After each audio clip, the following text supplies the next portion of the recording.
Let's now jump to, let me bring it up for you, what I would consider a main aim of the game. And this is the 5 keys to growth. Now, these are those pillars that when we get these right, or put right in inverted commas, it gives us the best chance to build momentum in the business. So the first one is your strategy. Now, for me, strategy answers the question, what is the plan? And my belief is, my absolute fundamental belief is that the strategy should be only on one page. It's not a 50-page document, unless, of course, you're going for finance or something and you need to justify some depth and it needs some thud factor. But in terms of running this business, simple business, not necessarily easy, but the easier we can have like a one-page plan, the more effective it is. What's the plan? And then my belief is we should be able to go to our people and say, hey, tell me what the plan is, tell me what the plan is. The only exception to that is if we're sitting at 5% market share and internally you say to me, Michael, we're going for 30% market share. If we think a rubber band, 5% market share to 30%, a lot of the team won't be able to process that. So what you'll be, I'll just sort of jump over here, you'll be over here and you'll say, where are you? What's happening? And they're still way back there at 5%. So you might keep that as an internal one and say, hey, you want to go from 5 to 10% and we're going to celebrate at 10 rather than we're going to go from 5 to 30. Keep that one internal. So make sure it's in there. By the way, if we go from 5 to 6%, not enough stretch in it, we go 5 to 30%, too much stretch, the rubber band's going to snap. Neither of them have enough tension for change in the process. So what's the plan? What's the strategy? Is it to beef up sales? Is it to expand? Is it to go deeper? Is it to build out super teams? Is it to add 3 more team members? Is it to add 50 more team members? Is it to shift the model completely in this particular way? Then we look at property management. Is it an acquisition strategy? Is it going to be an organic growth strategy? How aggressive are we going to be around that? What number are we actually focused on achieving? And that might be a market share number in sales. It might be a number of properties under management from a sales point of view. And then the strategy might be, what ancillary services are we going to be able to bring into play that add value from a client point of view, that also add value from a revenue point of view coming into the business that gives us more options. So strategy, what is the plan? Once we've got the strategy sorted, one of the big reasons why a strategy doesn't work out is because we haven't got a structure to deliver the strategy. So the structure for me is all about, firstly, role, responsibilities, and priorities. So who do we need doing what work when? So that's role. What's my role? What are my responsibilities in that role? And then what are the priorities to make sure that I'm doing the most important work first in making sure we're moving things forward. So if we get clear on that role, responsibilities, and priorities, it really comes back to making sure we've got the structure in place to deliver on that. The second part to structure, interesting enough, is the meeting flow, is the communication flow, the structure of communication. And for those of you that have gone to multiple offices or expanded the team, you'll know when there was 3 of you, 5 of you, 10 of you, 20 of you, compared to 40 of you, 100 of you, 200 of you, or multiple locations, the communication strategy becomes more complex. So what we want to do is, how do we make sure that our comms flow, our frequency of communication, the method of communication, is it resonating and working? And what have we got? We've got face-to-face in group, face-to-face on a Zoom or Teams or Google Hangouts. We've actually got video, we've got audio, we've got images, we've got small meetings, bigger meetings, one-on-ones, phone conversations, reports, KPIs, and so on. All of that is under the communication that supports people being the best they can be. And I think a lot about, how do we create a strategy that every one of these communications somehow has an impact and moves us closer towards the vision of the business, moves us closer towards delivering on strategy. So, and by the way, all our meetings, and those of you who've worked with me before would know this, that all of our meetings have a simple structure of a review and a preview. Let's review yesterday and preview today. Let's review last week and preview this week. Let's review last month, preview this month, quarter, review, preview, annual review, preview. So we have this ability to very, very simply create a structure and a flow within the business whether it be WhatsApp group, closed Facebook groups, and so on, to make sure that we've got the momentum and the conversation.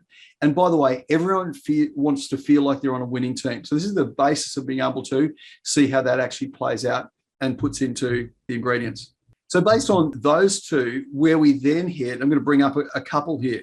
We then head to a conversation around service. Now, as far as service goes, when we think in terms of service, we've got a CX, a client experience, and a TX, a team experience that we're wanting to drive.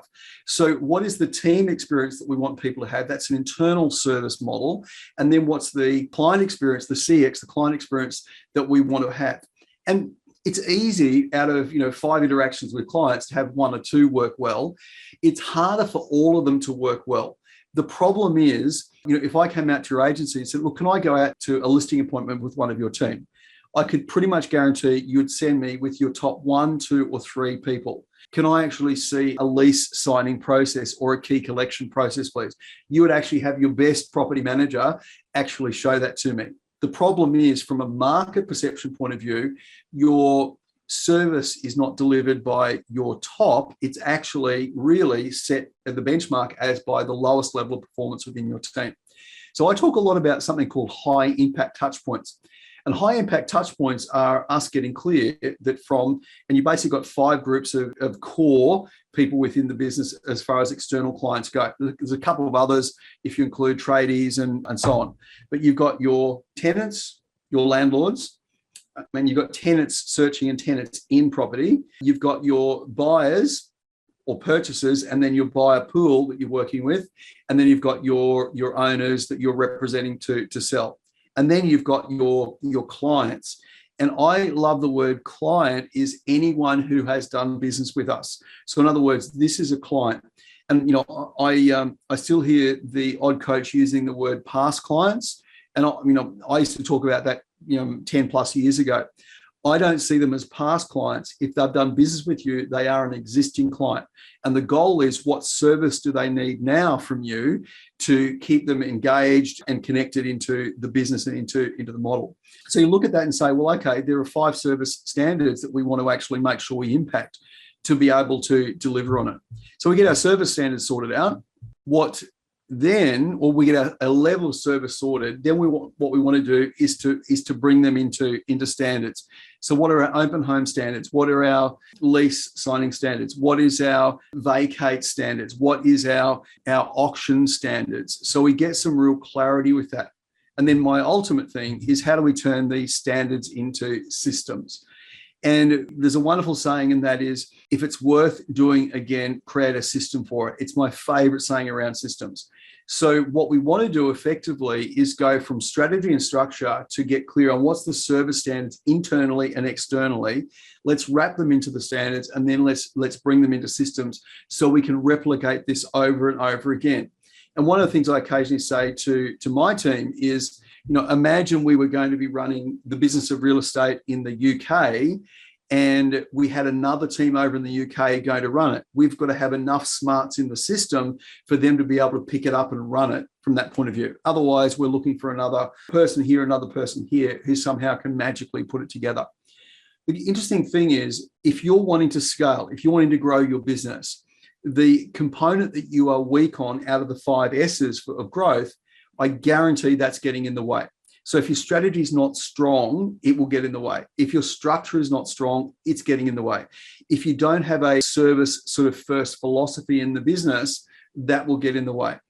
If you haven't got a set of consistent standards, so when I come and join your business, here's the running tracks, here's where we're going to, here's the framework that we've got in place to be able to capitalize on it. And the final one, guys, if we haven't turned those standards into systems, it's going to be very, very ad hoc in terms of our ability to replicate those and put those into play. So 5 pillars, get those 5 pillars. It activates the effectively 6th S, and that is the ability for you to scale impressively in a way that delights internally, TX, team experience, and CX, client experience from that. So I'm going to pause for a moment and just do a quick check-in. The 5 S's, all good with the 5 S's? My goal here has been not to overwhelm you, but to give you some real clarity around how to actually build this and put this in.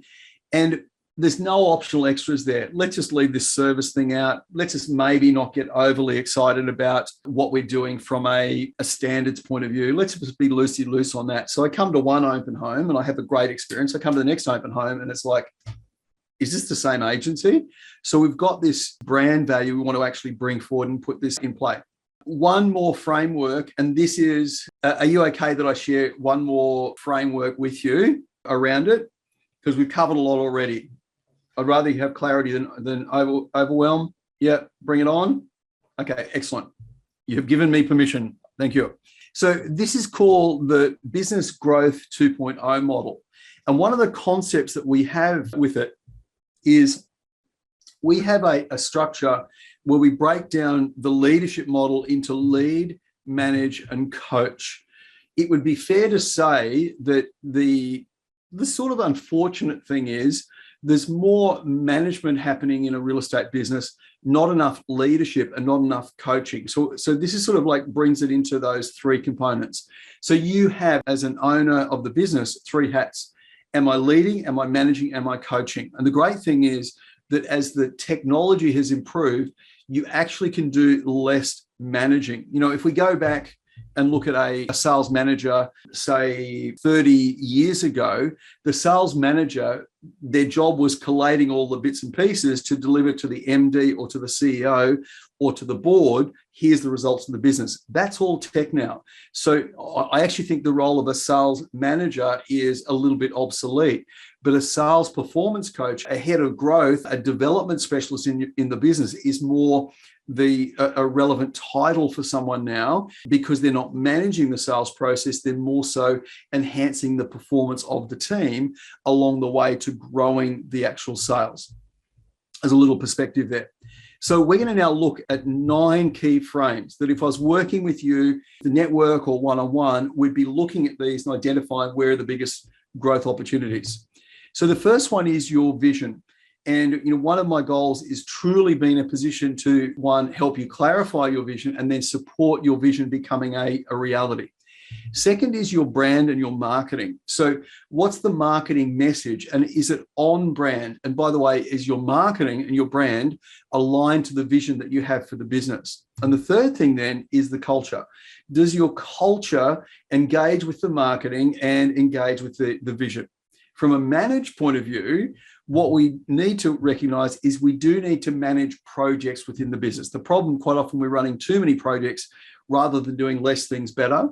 Then we want to manage the processes so we are able to deliver squeaky clean business, ensuring that it's on track and delivering it in a remarkable way. And finally, we need to manage the numbers. So are we on track, off track as far as the performance of the business? And then what we do from a coach point of view, we coach our people. We absolutely want to engage them in and really have an engagement strategy with them. And finally, then help drive performance in the business. I'm going to bring this into the contrast that I see or the range that I see. So from a vision point of view, there's either confusion in your vision or absolute clarity in your vision for you and importantly for the team. Your marketing is either stale, your brand stale, or it is fresh and it's perceived incredibly well in the marketplace. Your culture is either compliant or there is a strong commitment to it. Compliant means I'm turning up, I'm going through the emotions as opposed to I'm truly committed. Now, I know there's compliance in the business. I'm not talking that kind of compliance. I'm talking, complying to being at the sales meeting versus committed to being at the sales meeting. Projects are either noisy or they're in momentum. Your processes are either, you're hoping it's going to work out or your process have a level of certainty in delivering the result. The numbers are either poor or they're healthy. And going into people, where our people are either our biggest problem or our biggest opportunity. And then from an engagement point of view, people are either turning up or they're actually turned on. And then finally, performance, they're either underperforming or they're excelling. So as a framework as to what you see there right now is a brilliant and strong business growth framework. And, I would challenge you to, on vision, Confusion is 1, clarity is a 10. So the maximum score you can get on these particular points is 90 points. And when you rate yourself on that, it'll give a fantastic understanding as to where we're at. In fact, for those of you that wanting to sort of next step this, I am going to be asking you the question as to where do you see in these particular areas that you are, because it'll help me have a healthy conversation with you about moving forward. So from a business growth point of view, let's go back to those points that we had right at the beginning. The team who plays the conditions best is going to win. A confused mind stalls, so we're going to move from confusion to clarity for you and importantly for the team. Big plays do happen in a changing market, and that's right, real estate is a market. When you take what we've done here today and apply them powerfully, I can guarantee what turns up is absolutely brilliant results. But recognizing your business will never outperform your leadership. So leaning into leadership will make a huge difference in who you are and how you operate. Team, I hope you've enjoyed this session about really taking advantage of the independent power that you've actually got and bring that into play in an incredibly strong way. Thanks for tuning in. My name's Michael Sheargold. I'm in business to help your business actually drive performance. Thank you so much for being here.